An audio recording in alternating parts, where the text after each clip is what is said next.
All right, welcome to Power Play. Today's Power Play is Cleveland, Ohio. I like Cleveland a lot. I like the upper Midwest a lot, and it's not for everybody. No market really is, but the fundamentals on Cleveland, I think, are so cool. And so what we're going to do is what we always do. We start off with data, right? We're the data brains in the single-family investment industry. We spent the last 8 or 10 years working with the largest funds on Wall Street, helping them to identify winning markets and then accumulate winning properties. And our track record is really good, which is why we're thriving and which is why I'm here, because my passion is helping everybody else. Take the knowledge that we gained, the intuition we gained, and the mastery over housing data that we've developed for Wall Street and offer it to Main Street. And so you can check out thinkrealtyradio.com for a lot of information on a lot of different markets. This segment is about sharing institutional quality know-how and helping you apply it to your individual strategy. All right, I want everybody in this country, like I'm desperate that everybody in this country have a long-term strategy for wealth. Okay, I don't want you thinking about your plan for the year. I want you thinking about your plan for your great grandkids. How's that for a long-term mindset, right? One of the things that motivates me the most is this idea that my grandparents came here from Italy and from Ireland, okay? So they were the quintessential American story. They came here on boats. They came here with the $10 in their pocket, right? Probably 10 cents. And they worked hard, and they valued education. They valued liberty and freedom, and they set their kids up for success just by valuing hard work and independence and education to go make your own way. And then my parents set my generation up.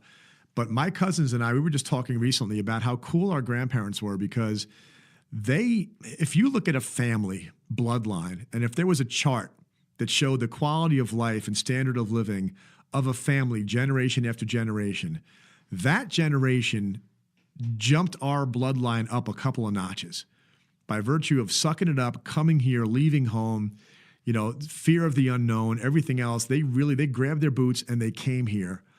And our bloodline, if there was such a chart, you would see it spike and jump up a couple of notches back in the 1920s and 30s when they came here and did what they did. Well, I want to do the same. I want you to want to do the same. I want my grandkids, I want your grandkids to think of us as a generation that accumulated a big ownership stake in America. And as a result of that, the whole bloodline has got financial independence. The biggest challenge our grandkids have is that their kids are spoiled brats, right? Let them be responsible to teach work ethic and the value of a dollar because of how much financial abundance they have because of the things that we did. I am not one of these guys that thinks, I want my kids to have it tough. I want my kids to appreciate what they have. I want them to work, and I want them to elevate the curve. I see my family bloodline as a line chart, and I want my time on earth to bump us up a couple of notches. And the way that I choose to do it is owning America. That's why I call the company Own America, right? You can accumulate an ownership stake in America. And I want to tell you about Cleveland real quick. I got off onto a tangent here, but I can do this quickly. Cleveland, Ohio is one of the cities that got beat up during the erosion of the manufacturing base in America.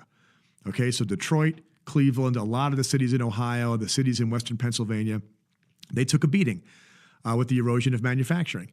And some of them, and Cleveland is one of them, did a really brilliant job of repurposing themselves for something new. All right, and here was the thing. Detroit, they made cars. So their factories were fashioned to build cars, okay? If you can't build cars with that factory, what are you going to build? Like, elevators, right? It's big stuff that they made in those factories. Cleveland's manufacturing base was parts. Okay, they made door handles, not cars. So when the manufacturing base eroded, the Cleveland Clinic was the anchor that started to attract the medical industry into the area. And the medical industry said, hey, these factories and these workers that know how to build door handles, I wonder if they can build scalpels. Okay, I wonder if we can repurpose those factories and those people to make the things that we need, and we can step in and get that factory for a song, hire those people very affordably because they need jobs, be heroes in the community, be centered around, be a satellite or a moon or a planet circling around the sun, which is the Cleveland Clinic, And Cleveland did a great job of repurposing. It's not done yet, but I believe it's crossed over the point of no return, meaning in a good way, it has done enough to repurpose its manufacturing base that now the manufacturing is coming back to America. That city is so well set up right now because it kind of healed its own wounds on its own, okay? And now there's a surge of new manufacturing coming in. And as a result of that, they're in a very, very good spot. So as I scroll down my analysis, you go to ownamerica.com and you pick a Cleveland portfolio and you scroll down and you're going to see the price appreciation as our starting point. National average of a home appreciating in America, 3.5%. So the typical house in America has become 3.5% more valuable on average every year for the last 20 years. Now, you probably know that it was faster than that in the mid-2000s, then it gave back a lot in the late 2000s. Now it's recovered, but that's why we talk about a 20-year trend. I want you to see the market, how it performed during the stress test of the last 20 years, all right, where the country went up, down, and recovered. Cleveland is only a 0.4% appreciation rate average over the last 20 years. It is basically a flat line, okay? So it was relatively flat. During the housing crisis, it declined. So the overall economic malaise during that period affected Cleveland. The prices came down. They're now making their way back up again. I think that 0.4% is going to be 2% over the next bunch of years. So it's not even going to catch up to the national average. But because the average price is only about $120,000, okay, you can buy the property so cheaply.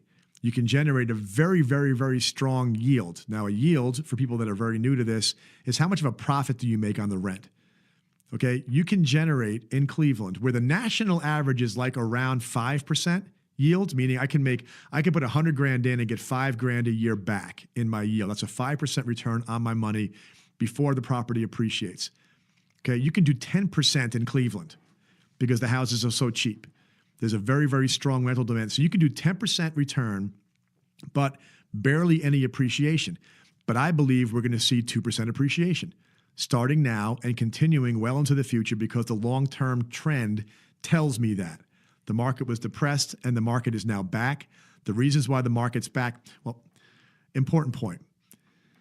The reason why the city survived is the pride that people from Cleveland have in their city. Right? Anybody who's there, they're not leaving now, all right? They've held on through the rough times. They're very proud of that. Their downtown is turning around. Their basketball team is kicking butt. They've got so many things to be excited about that they've literally held out through a long winter, and now the spring is here. And all the good things that are happening in the Midwest are definitely happening in Cleveland. You have the ability to generate, based on today's prices, a 10% yield plus almost no appreciation, but I'm telling you it's going to be 2% or better. So you're talking about being able to get a 12% return on your money in a city that I think has fantastic lift because manufacturing is coming back. All right, so I think Cleveland is an unsung hero. If you go down there, the last part of analysis that we do, starting with data and then going to the macro trends like the manufacturing situation, and then moving towards the qualitative, right? I've been on the ground there. I've talked to people. Everybody that I talk to, maybe 5 people, right? It's not in-depth research, but of the 5 people I talked to, 4 of them were born there. 4 of them were born there. And I started asking people, so it's been tough. Yeah, it's been tough. Why'd you stay? Where am I going to go? I'm a Clevelander, right? Like that's their attitude. I think that's very, very exciting from an investment standpoint because population growth, population staying, it equals housing demand. If people are there and they're going to stay through the dark times and then they're going to be there to flourish during the good times, you've got bedrock there in terms of population. All right, when you can find bedrock, you can find a winning market. When you can find one that's outlasted their downtimes, you had some short-term pain. Now I think you've got some long-term gain coming your way in Cleveland.